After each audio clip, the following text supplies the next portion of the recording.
guys, welcome back to my YouTube channel. I am Divya and you are watching Divine Express. आज का यह video उनके लिए है जिन्होंने अपनी 12th कंप्लीट कर ली है या 12th में है और वे ये सोच कर टेंशन में हैं कि आखिर वे ऐसा क्या सब्जेक्ट या कौन सा कोर्स चुने जो उनके फ्यूचर को बेटर बनाने में हेल्प करे। वैसे स्टूडेंट जिन्होंने अपनी 12th पीसीबी यानी कि फिजिक्स केमिस्ट्री बायोलॉजी से किया है उनके लिए एमबीबीएस के अलावा बहुत सारे डिफरेंट कोर्सेज हैं जिनसे वे अपना करियर बेटर बना सकते हैं। डिफरेंट कोर्सेज और ऑप्शंस स्टूडेंट्स के सामने हैं जिन्हें वे अपनी पसंद और स्कोप के हिसाब से चुन सकते हैं। आज के इस वीडियो में नर्सिंग से रिलेटेड डिटेल्स में डिस्कशन करने वाले हैं। किसी भी कोर्स को चुनने से पहले यह देखें कि आप जो कोर्स चुनने वाले हैं या चुनने जा रहे हैं उसका क्या एडवांटेज है और क्या डिसएडवांटेज है। भविष्य के लिहाज से यह कोर्स आपके लिए कितना फ़ायदेमंद होगा, तो इस वीडियो में नर्सिंग से रिलेटेड डिटेल में डिस्कशन करेंगे। इसके advantage, disadvantage, scope, salary, eligibility, entrance exams. तो चलिए एक एक करके हम सभी सेक्शंस को देखते हैं। पहले नर्सिंग के मैं बता दूं कि इसमें दो कोर्सेज किए जा सकते हैं। पहला है बीएससी नर्सिंग एंड दूसरा है जीएनएम। मैं इसे एक्सप्लेन करती हूँ कि ये दोनों कोर्सेज क्या हैं। बीएससी नर्सिंग वैसे कोर्स है जिसमें जो 4 इयर्स कोर्स माना जाता है या 4 इयर्स के कोर्स होता है और ये एक बैचलर डिग्री प्रोग्राम होता है। ओके, यानी कि ये 4 इयर्स का कोर्स कर लेने के बाद आपके पास एक बैचलर डिग्री आ जाती है, यानी आप ग्रेजुएटेड हो जाते हैं नर्सिंग से। और जीएनएम भी नर्सिंग से रिलेटेड ही है, इसमें भी आपके नर्सिंग से रिलेटेड ही स्टडी होती है, लेकिन ये एक तरह का डिप्लोमा कोर्स है जिसका ड्यूरेशन 3 इयर्स का होता है। जीएनएम कोर्स यानी आप डिप्लोमा करते हैं तो ये 3 ईयर का कोर्स करने के बाद अगर आप चाहें तो इससे बीएससी नर्सिंग भी कर सकते हैं, यानी बैचलर डिग्री भी ले सकते हैं। तो आपको 3 इयर्स का पहले कोर्स कंप्लीट करना होगा एंड देन नेक्स्ट आपको लिटरल एंट्री मिलती है बीएससी नर्सिंग करने के लिए। ठीक है गाइस, तो जो चीज़ें आप बीएससी नर्सिंग करके कर सकते हैं, जिस तरह का स्कोप्स आपको मिलते हैं वही स्कोप्स आपको जीएनएम का कोर्स करने के बाद भी मिलता है, लेकिन उसके लिए थोड़ा सा आपको लॉन्ग प्रोसेस हो जाता है क्योंकि पहले आपको डिप्लोमा कोर्स करना पड़ता है, उसके बाद आप बीएससी कोर्सेज करते हैं एंड देन आगे के स्टडी प्रोसीड करते हैं। ठीक है, तो अब मैं बात करूं कि इन दोनों कोर्सेज में बेटर कौन सा होगा, आपको फर्स्ट अटैम्प्ट में कौन सा कोर्स से स्टार्टिंग करनी चाहिए। मेरे हिसाब से यानी कि बीएससी नर्सिंग एक बेटर ऑप्शन होगा, बिकॉज यहाँ पे आपको 4 ईयर देना होता है अपना और इसमें आप ग्रेजुएटेड हो जाते हैं, आपको बैचलर डिग्री मिल जाती है। वहीं अगर जीएनएम की बात करें तो वहाँ आपको टोटल 3 ईयर्स देने पड़ते हैं, लेकिन फिर भी आप डिप्लोमा सर्टिफिकेट या डिप्लोमा कोर्स ही कर पाते हैं और उसके बाद आपको और भी 2 ईयर्स एक्स्ट्रा देने पड़ते हैं बीएससी नर्सिंग करने के लिए। इसलिए अगर पॉसिबल हो तो आप पहले बीएससी नर्सिंग ही करें। जीएनएम कोर्स उनके लिए बेनिफिशियल होगा जो थोड़ा सा वीकर सेक्शन या weaker economically weaker background family से बिलोंग करते हैं और उन्हें थोड़ा जल्दी सेटलमेंट चाहिए होती है, साथ में वो जल्दी इनकम चाहते हैं कि मेरा इनकम हो, तो उनके लिए जीएनएम कोर्स बेटर है।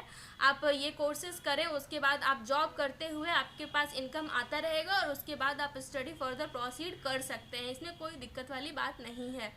एंड नाउ नेक्स्ट अगर बात की जाए तो नर्सिंग करने के एडवांटेजेस क्या क्या चीज़ें हैं उसके ऊपर एक बार आप नज़र फेर लीजिए। सबसे पहला और सबसे अच्छा एडवांटेज ये है कि आपको इसमें जॉब गारंटी 100% मिलती है, यानी अभी तक भी जितने स्टूडेंट्स ने भी नर्सिंग की हुई है उन्हें जॉब 100% मिल जाती है। आप बीएससी नर्सिंग जैसे ही अपना कंप्लीट करते हैं आपको जॉब मिल जाती है।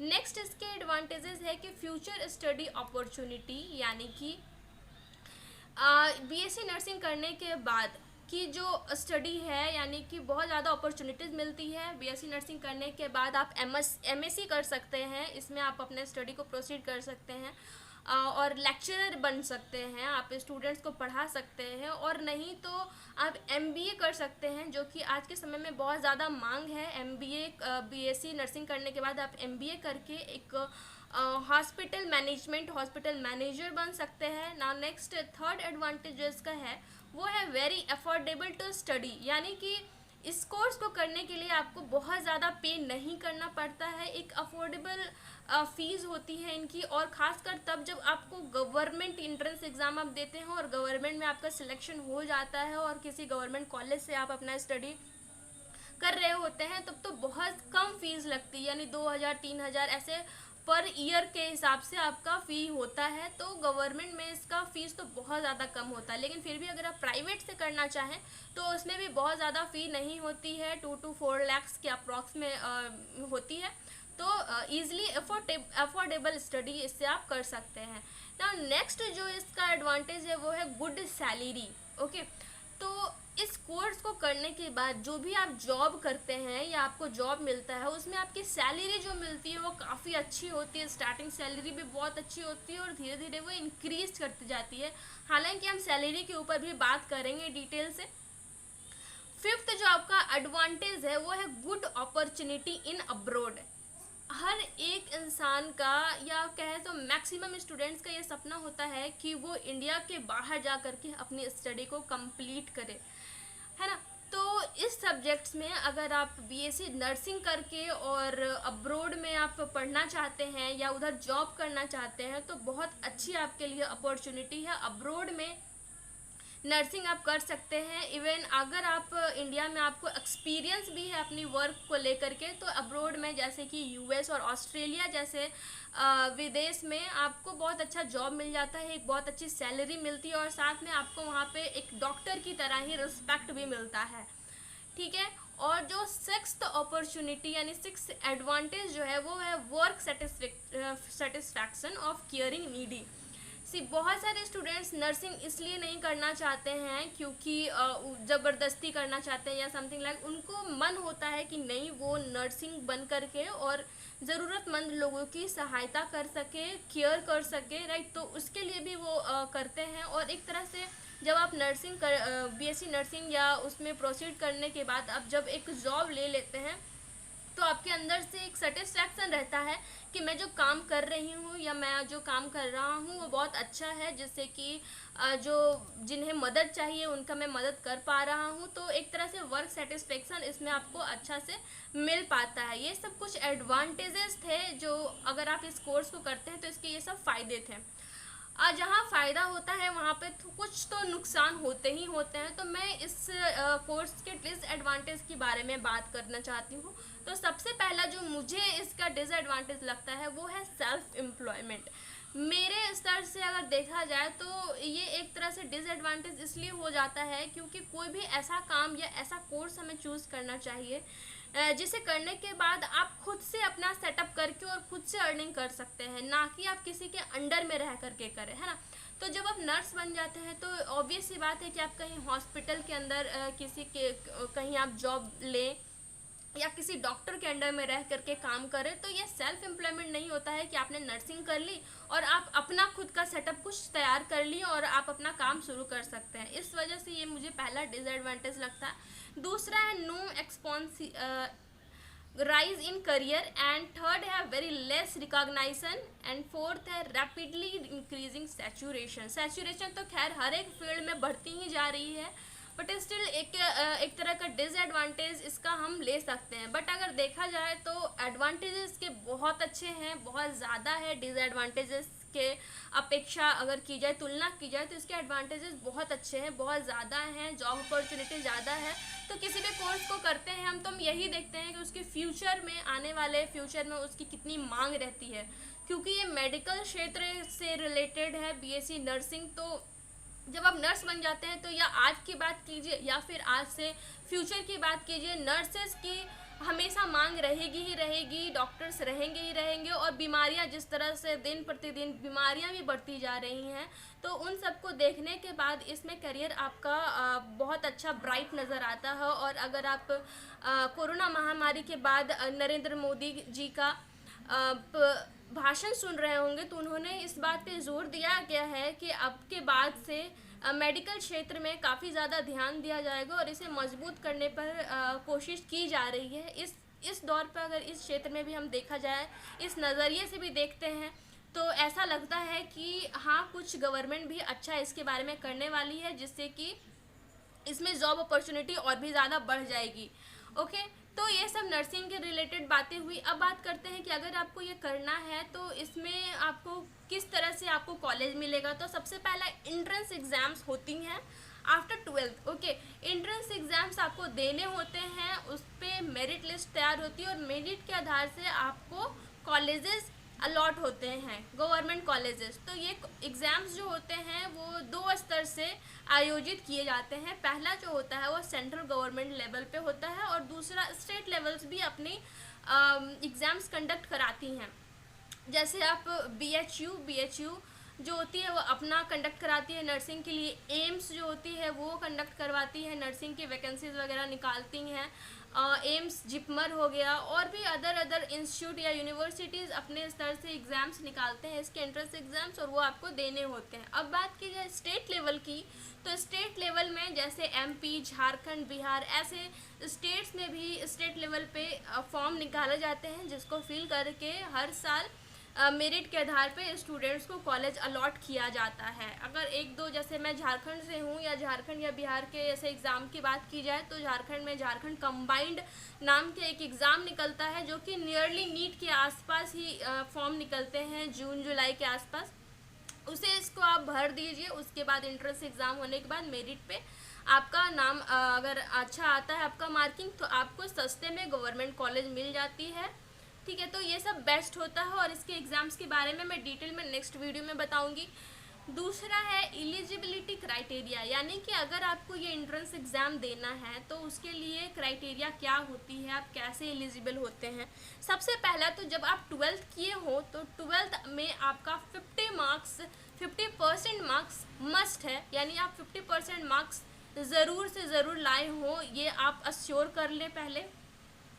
ठीक है, और दूसरी बात अगर एज की जाए तो मिनिमम एज 17 ईयर्स ओल्ड है, यानी कि आप 17 साल कम से कम तो होना ही चाहिए, और मैक्सिमम एज 35 ईयर्स माना जाता है। हालांकि ये अलग अलग स्टेट्स में और अलग अलग यूनिवर्सिटीज़ भी कंडक्ट कराती है, तो वो अपना एलिजिबिलिटी क्राइटेरिया कुछ अलग भी रखती हैं, तो उसे आप जिस भी यूनिवर्सिटी के लिए या जहाँ भी आप अप्लाई कर रहे हैं उसके लिए आप ध्यान से पढ़ लीजिएगा।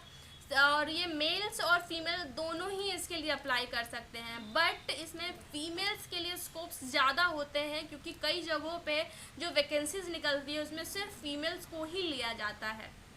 अब बात करते हैं सैलरी की, तो सैलरी जो होती है, अगर आप नॉर्मली BSc नर्सिंग किए हुए हैं तो स्टार्टिंग सैलरी आपके 10,000 to 15,000 से स्टार्टिंग होती है, बट ये फिक्स नहीं है कि आपको इतनी ही मिलेगी। वो डिपेंड करता है कि आप कहाँ पे काम कर रहे हैं, किस जगह पे आप वर्किंग हैं, कैसा वो स्टेट है, यानी कि डेवलप ज़्यादा ये होगा स्टेट तो वहाँ पे आपको ज़्यादा मिलता है। जैसे दिल्ली जैसे शहरों में आपकी इनकम जो स्टार्टिंग इनकम है वो 40,000 से स्टार्टिंग होती है, तो इस तरह से सैलरी इनकम बहुत अच्छी होती है इसके अंदर।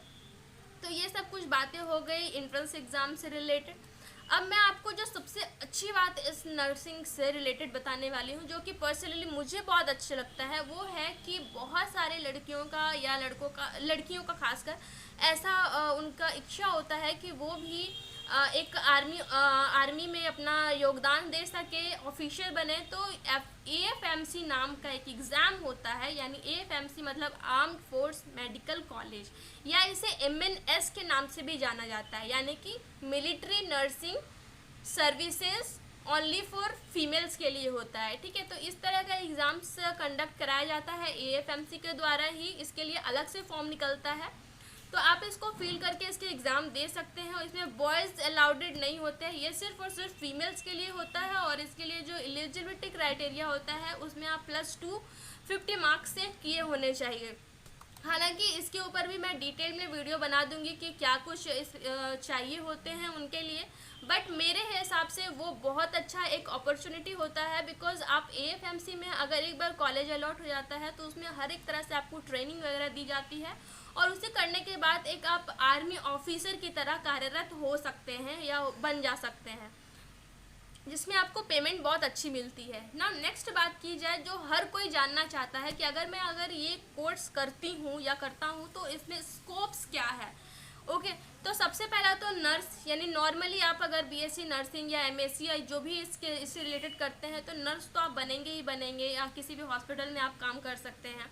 नेक्स्ट है नर्सिंग असिस्टेंट सुपरवाइज़र की तरह भी आप वर्क कर सकते हैं किसी भी हॉस्पिटल में या कहीं भी। नेक्स्ट जो इसका स्कोप है वो है नर्सिंग ट्यूटर या नर्सिंग एडुकेटर, यानी कि आप बच्चों को पढ़ा सकते हैं। अगर आप अच्छा क्वालिफिकेशन इस क्षेत्र में ले लेते हैं तो आप प्रोफेसर या लेक्चरर की तरह भी काम कर सकते हैं। जो नर्सिंग कर रहे हैं मेडिकल स्टूडेंट्स, उनको आप पढ़ा सकते हैं।